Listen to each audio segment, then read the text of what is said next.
Hello children. Today the topic of discussion is subject and predicate, and this is for class 3rd, 4th and 5th. So just a quick recap. I have already made a video on the words and sentences chapter. So all of you can go through that video for your understanding. But for now, let's take a recap. The sentence.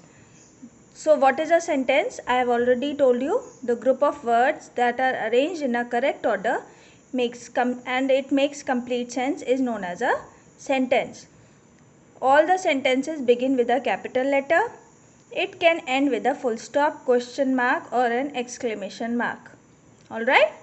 So this is the basic knowledge about a sentence. Now a deep knowledge about the sentence is to switch over to the subtopic subject and predicate. Now what is subject and predicate and how it is related to the word sentence?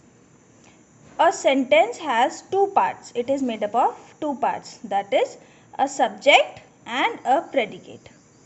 Alright. Now what is subject and what is a predicate? Subject tells us who or what the sentence is about. Alright, and predicate tells us something more about the subject and it includes the verb. It may also be of just one word. Alright, subject tells us who or what the sentence is about.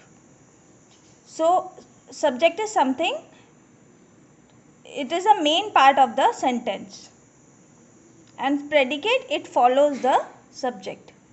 This is a simple meaning of these two terms, subject and predicate. Now let's take some examples. The man stood at the gate. Now here, how we can know that what is a subject and what is a predicate? By framing a question before a verb. Now first find out the verb in this sentence. Stood is the verb in this sentence.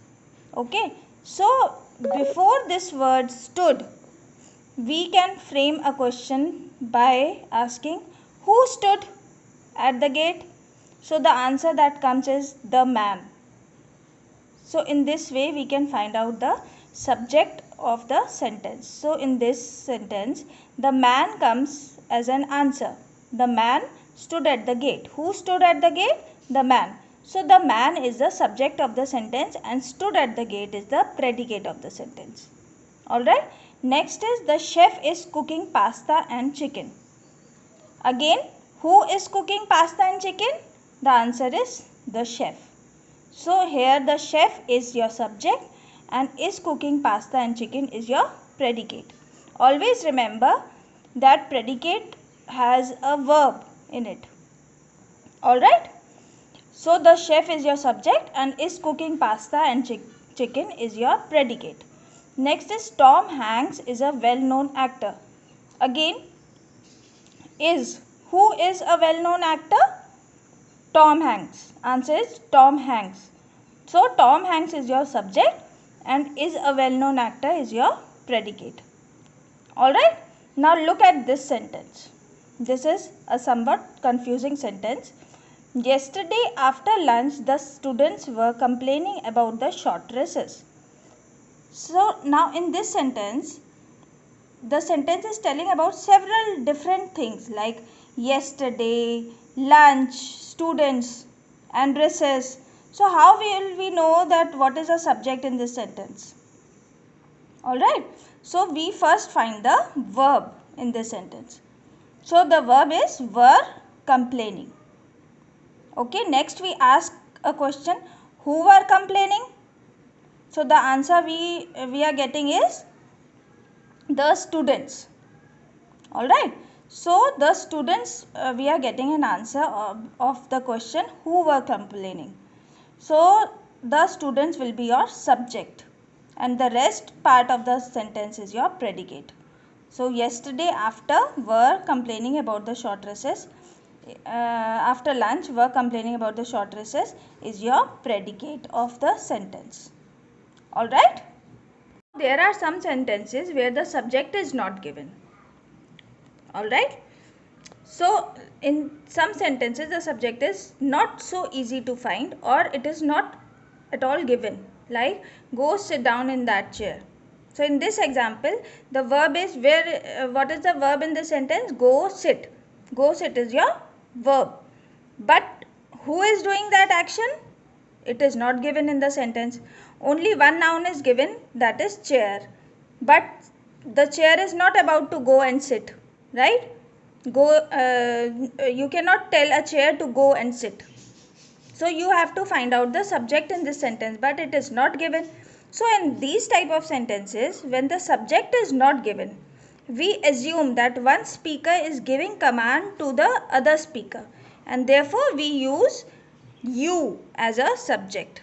So in this sentence, you, Y-O-U is your subject, and go sit down in that chair is your predicate. Alright. In the similar way, there are some sentences that starts with there. For example, there were 3 different desserts arranged on the table. Here we will find first the verb. What is the verb here? Were arranged. Were arranged is your verb here in this sentence. So you will frame a question.